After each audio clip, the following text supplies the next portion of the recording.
Welcome to UX Radio, the podcast that generates collaborative discussion about information architecture, user experience, and design.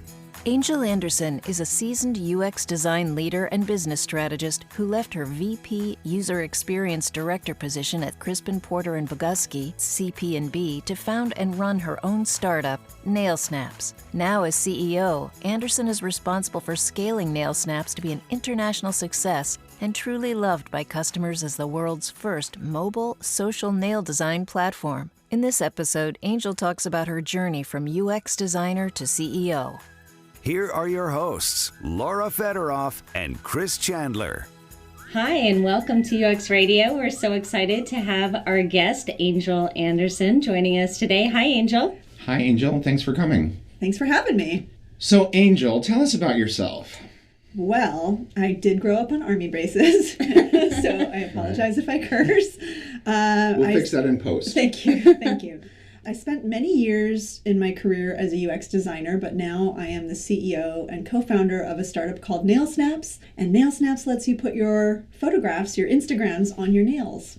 That's amazing. Is it? Yeah. It is amazing. I think it is amazing. I mean, that is so interesting to me to go from a UX designer to CEO, entrepreneur. Mm-hmm. So I have a real hard question for you. Okay. Has there been a time where you feel like you've had to compromise the UX of your app for business reasons? I want to say no, but the truth is yes, many times, unfortunately. Things that would have been fights for me when I was the UX designer and I felt like I was responsible for the voice of the user. Things like annoying pop-ups on a website. I was staunchly against those kinds of things. Turns out they're really effective in helping you build up an email list. And as annoying as they are, they don't necessarily deter people from participating in your site. So trade-offs like that, unfortunately, became really necessary. I have always thought of myself as a designer who could understand the business need and the user need and hopefully play in that area of intersection to make something that's both delightful and useful for the business. And now I realize I probably earlier in my career was much more on the user side, which I think is probably good for a junior designer. You really want to be passionate and have a ton of compassion and empathy for the user. But now I find myself feeling very, very empathetic to the business owners and the folks who are struggling with everything from ethical conundrums to just annoying things like pop-up windows. It's really a tricky balance to walk, and I try to walk it responsibly, but I definitely feel like there has been compromise and growth in that area. So where has your UX background really benefited you being a CEO? Well, I think a lot of people who have an idea for something like an app, and NailSnaps, first and foremost is a mobile application. It lets you snap a photo, let's say, of the pattern on your shirt. Laura's wearing a really beautiful shirt with peaches and leaves against a black background. Let me set the stage. I can take a photo of that beautiful peach pattern, and I can use a stencil to create how I want that pattern to be expressed on my nails. So I can tap and lock different parts of the image onto one nail and then keep moving the stencil around, or I can say, I just want that one peach repeated on every nail. For me, when I had the idea of creating NailSnaps, the first thing that really was like the puzzle I wanted to solve was, how do I make translating an image into a nail design really simple? There were a lot of other nail wrap companies that had tried and failed to get a customization tool out. And I think the reason that they continued to beat their head against the wall is they kept putting out something that was like Photoshop for nails. And I thought, how do we make Instagram for nails? So I really started playing with the design first. And I think as a UX designer, that really set the tone for how we built the company around that platform. We put a provisional patent together. We, put it out there. We user tested with real people. And because of that, we've been able to attract some humbling awards, the UX Award for Design, the Interaction Design Award, which we got to accept in Helsinki. Congratulations. Thank you. We won the Innovator of the Year Award from the National Association of Women Business Owners. So I think my background as a designer has really helped us to get to that level. And I think a lot of other co-founders possibly would have struggled, and like, it's a great business idea, but the app would need work. In our case, the app needs no work. Well, it always needs to evolve and grow, but that's an area that I feel like is really, really strong within our assets and capabilities. Wow. What's the most surprising thing you've learned from the users and your customers over the last year? I really thought that this would be something that would appeal to much younger girls. I thought that younger girls would be interested in taking pictures of, I don't know, their favorite guy in One Direction or something, although that's not even that young these days. But what we've found is that it's actually millennial moms, women in their mid to late 30s even, are the ones who want great nails but are strapped for time. They have the money to spend, but they don't have time to get to the salon. They certainly don't have time to sit around waiting for paint to dry. So I was really surprised to find that our sweet spot in terms of our customer base is women who are slightly older. And we've done a couple things to attract a younger audience and start building the community. We find that younger women will design like crazy, but they don't actually purchase. It's the ones who are slightly older who just don't have time to sit there with those little detail brushes who get really, really into NailSnaps. That's amazing. How do you work with other UX designers and other designers now? Is that challenging for you? Well, no, because when I was in my previous life as UX designer, my last role was VP of UX design at Crispin Porter Bogusky. So I was actually managing a team of about 5 designers in the LA office and working with a much larger team within the broader global agency. So you'd already learned how to roll your eyes when they talked about how they were fighting for the user. Yeah. I already felt capable of managing creative folk. And when I meet other like-minded designers, I feel like it's like people in my tribe. So we tend to get along naturally because I feel like we have a certain kinship and a certain affinity and, again, compassion and empathy for the user. So it becomes less of like a loggerheads. Even though I'm now the voice of the business, I feel like it was really great to manage designers and to bring them into the fold. So what was that transition like, moving from agency to owning your own business? Well, it was really, really challenging on many fronts, to be honest. I had the good fortune to be working at an agency that was very holistic. CPB is known for not just putting out ads, but really thinking through an entire end-to-end life cycle. We have a philosophy called no dead ends that Matt Walsh kind of created and put forth. And that holistic thinking really helped me be ready for all the design work that was going to be needed early on. Everything from notifications in-app to what the email messaging was, to what was on the website, to how we communicated with our Kickstarter backers, and the whole user journey through that arena. So that was a peaceful-ish part of the transition because I already had that kind of in mind and understood that part of it. It was all the other things outside of that were very challenging. For example, I'd never fundraised before.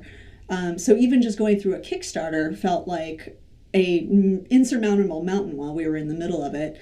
Then having to actually go out and raise quote-unquote real money with angel investors and VCs, another leveling up, a different vocabulary, a different way of speaking, all new kinds of ways to position our platform.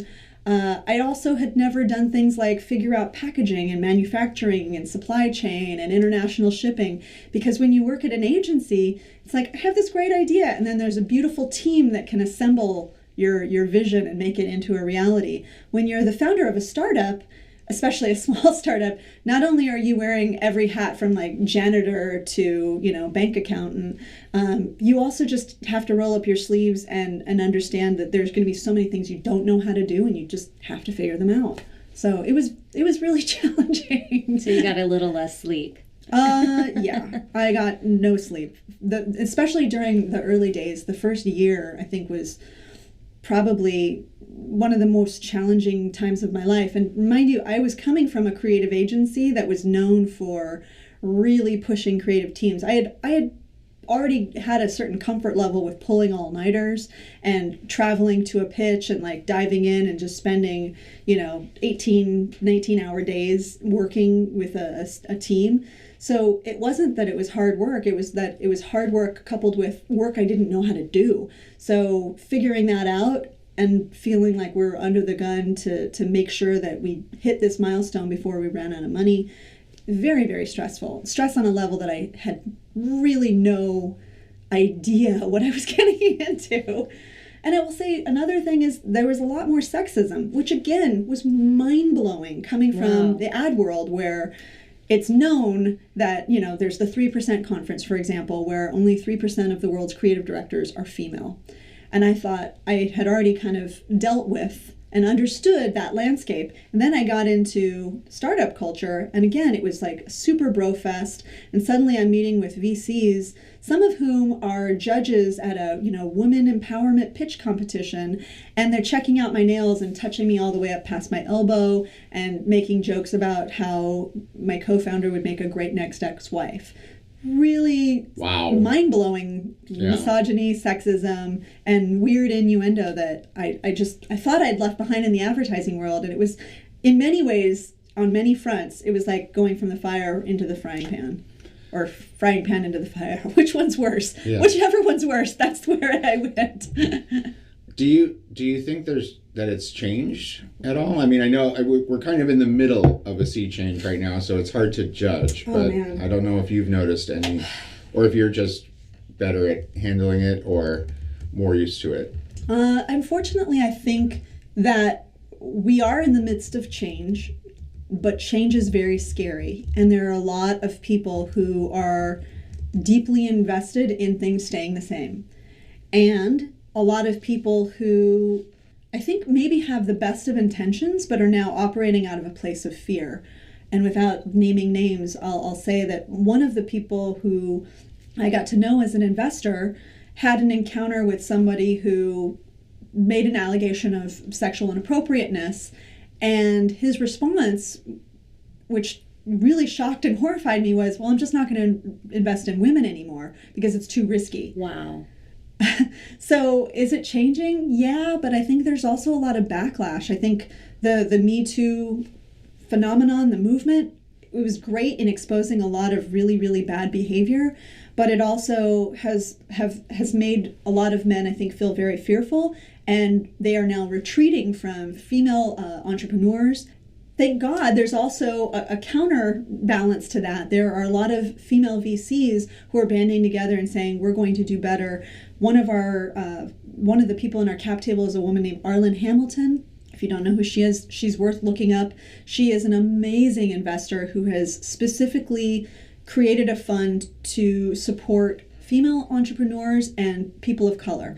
And she's part of an amazing group who are really doing some wonderful things to level the playing field. But that's just one in a larger sea of many men who are kind of going back to their comfort zone, I think, and maybe retreating from female entrepreneurs because they're afraid of anything that could be misconstrued. Right. And especially if there's a little tickle in the back of their mind, like, yeah, maybe I did say or do some inappropriate things. It's like, whoop, let's put that guard back up and let's just deal with what we know and look for the next hot young guy in a hoodie to create Facebook.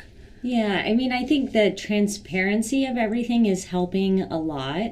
And companies who are bringing to light how much they're paying women and men for the same role. So I think the more that we get these stats, the better. Even when you look at, I think Fortune magazine had an article about female founders got 2% of venture capital dollars in 2017. Yes. So when you know those stats, it helps us to at least have that awareness to start driving the change.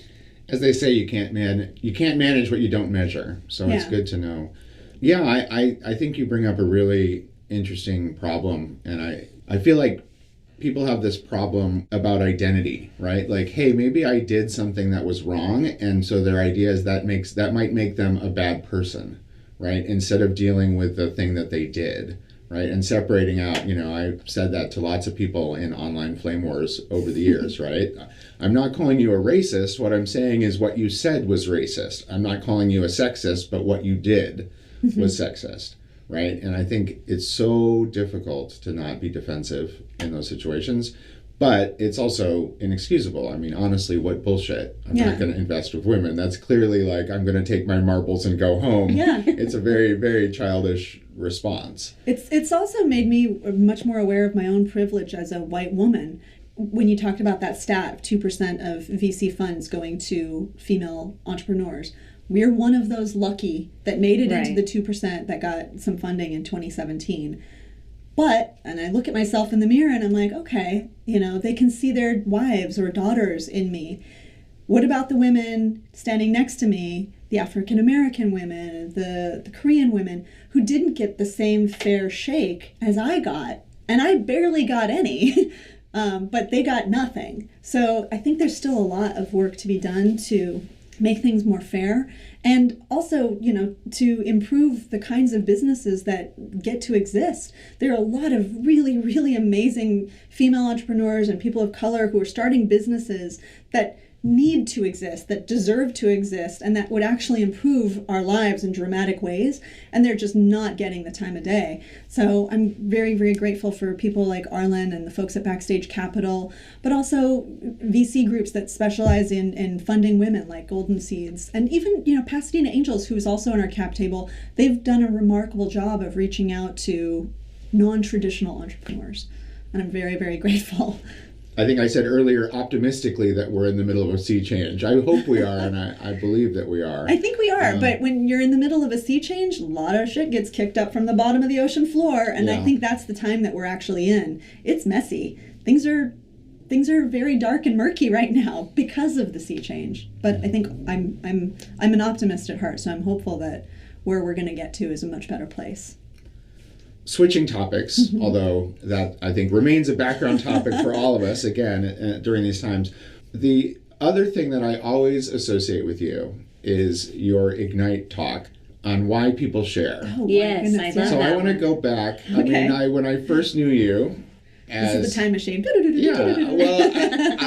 Okay. My impression was that you forced yourself to do something that you were afraid to do. Yes. And that when I have the story of Angel in my mind, I think of that as like a moment when you sort of like made the scene. I don't know how to, like, that sounds weird, I know, but I just, for people out there who might be not sure if they could get up in front of a bunch of people and talk, I wonder if you could talk about how you got there.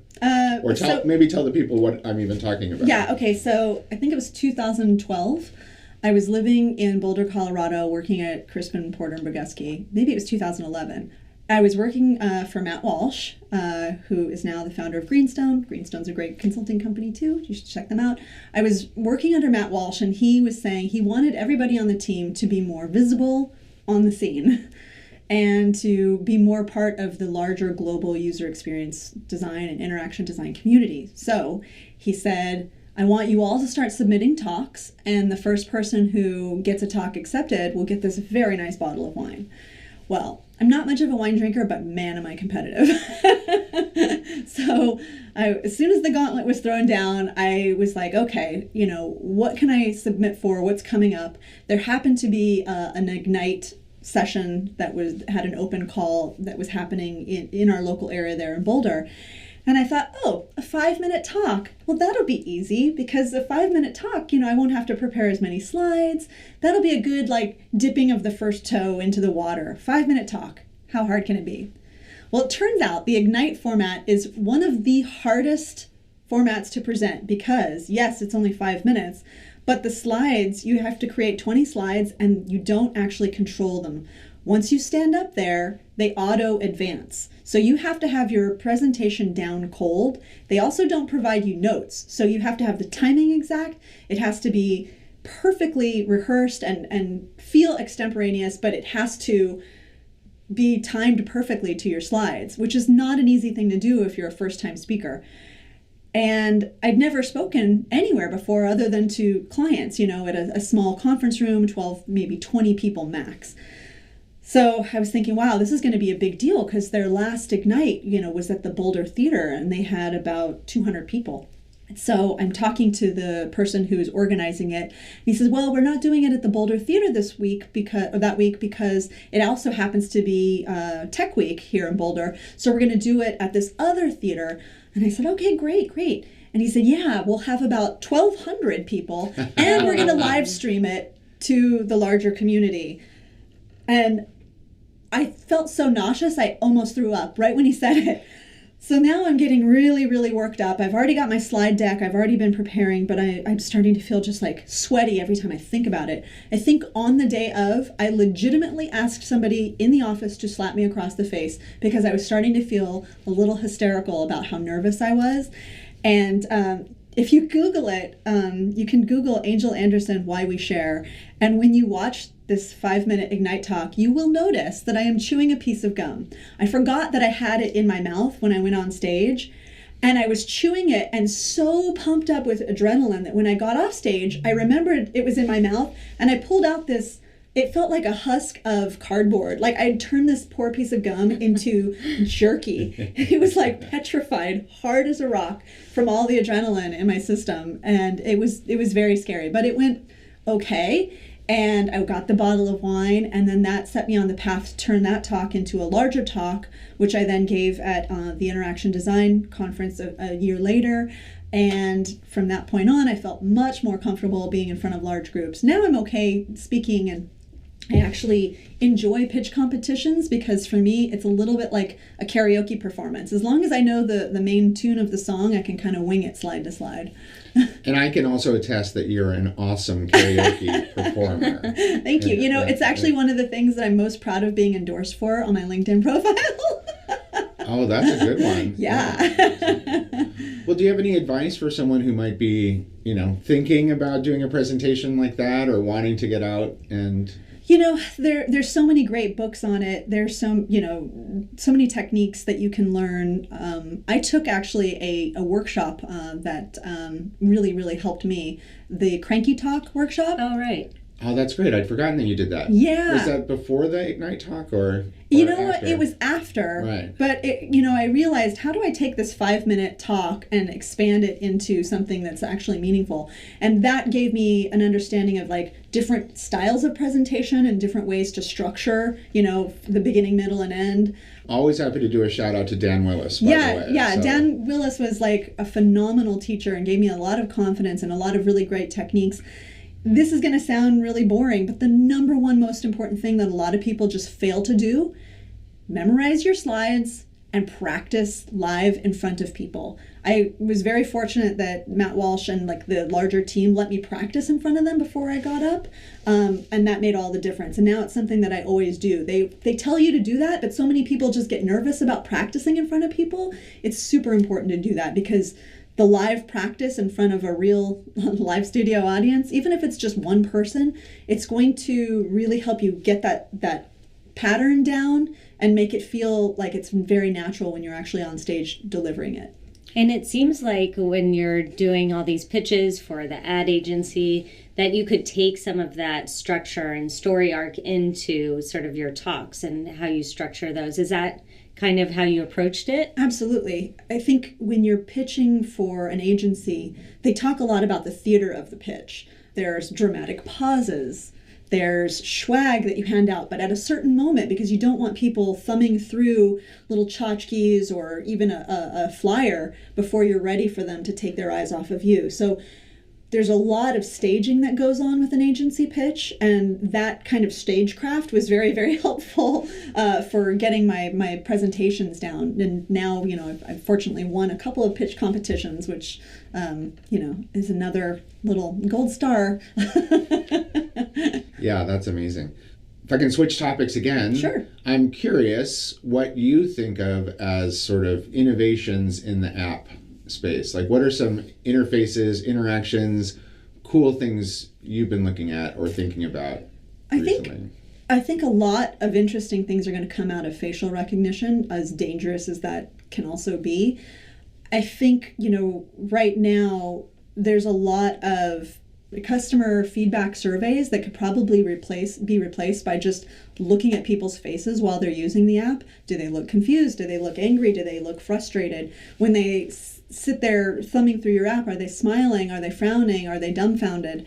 So I think facial recognition as a means for feedback and real-time improvements, I think is going to be really interesting.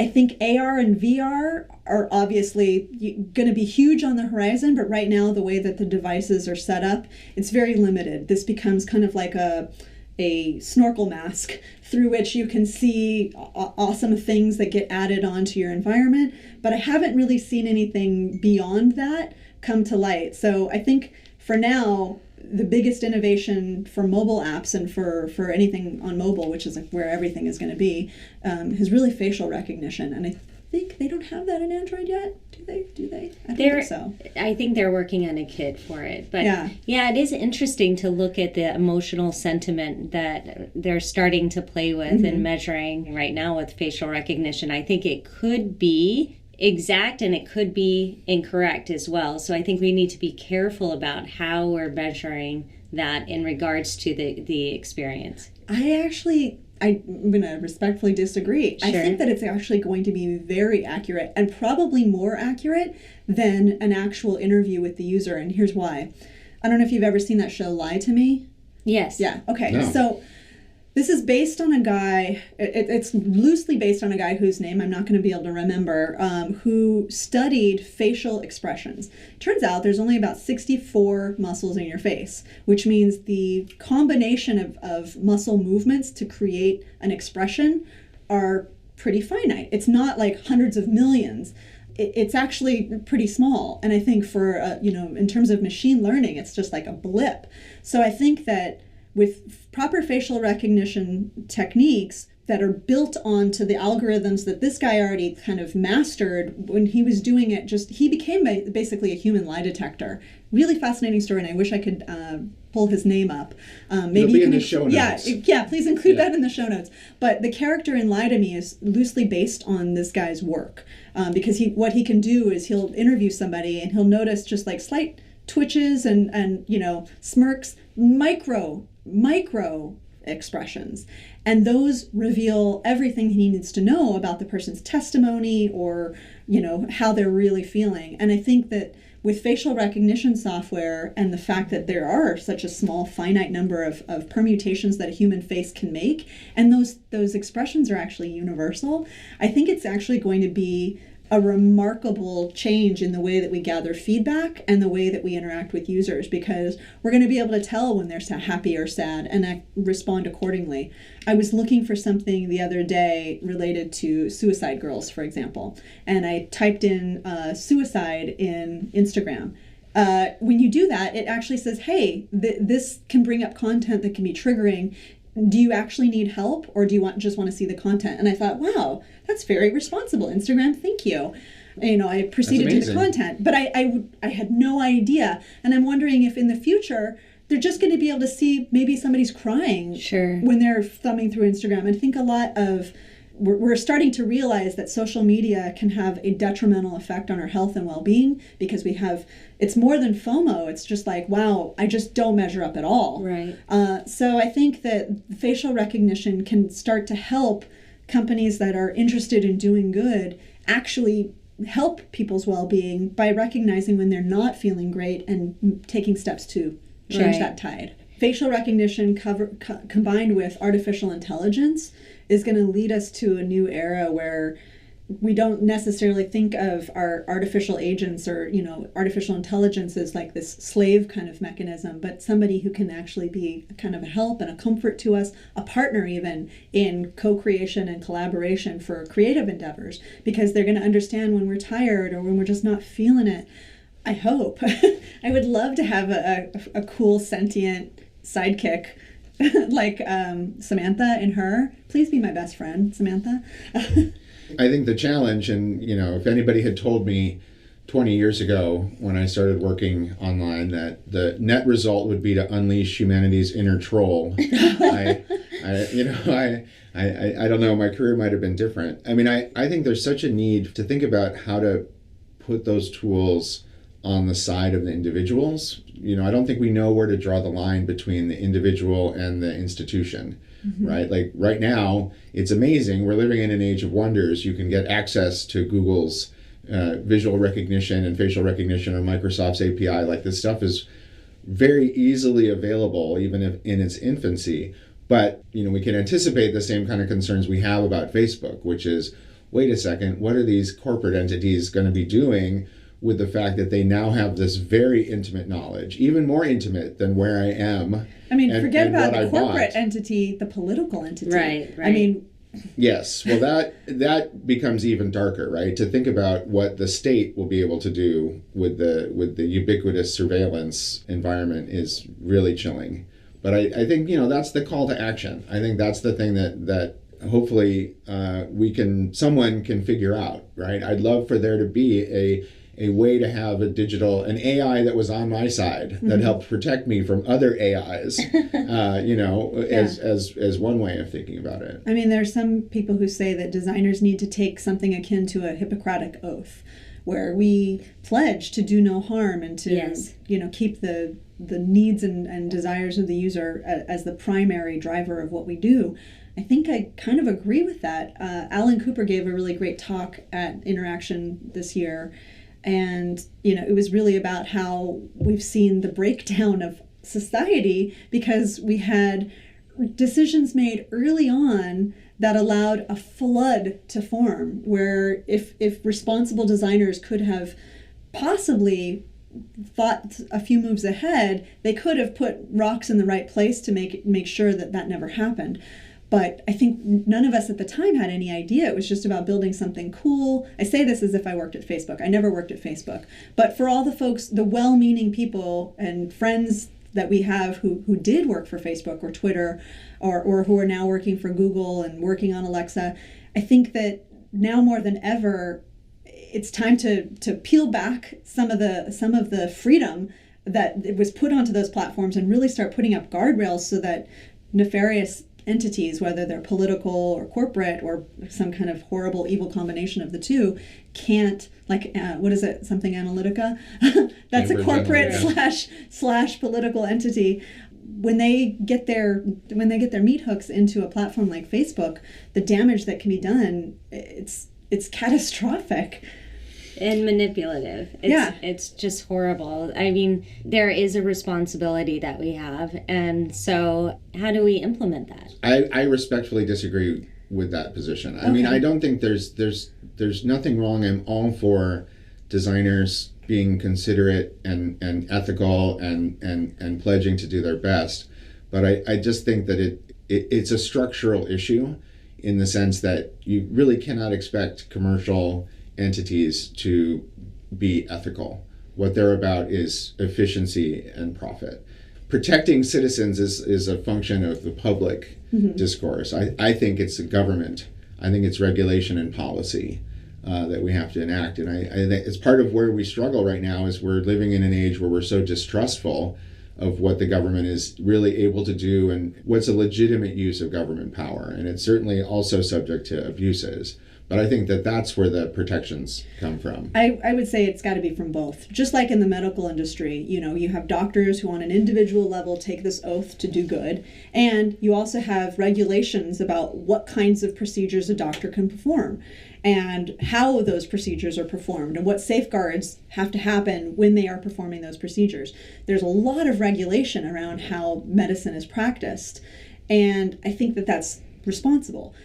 The issue, though, is in order to get the right laws put into play, we have to elect officials who actually understand all this stuff. And, when Mark Zuckerberg was testifying, it was making my skin crawl because it was so clear that most of the people asking him questions didn't understand what they were asking, let alone the responses that he was giving. So I don't think that we currently have a government that is capable of putting the right regulations in place.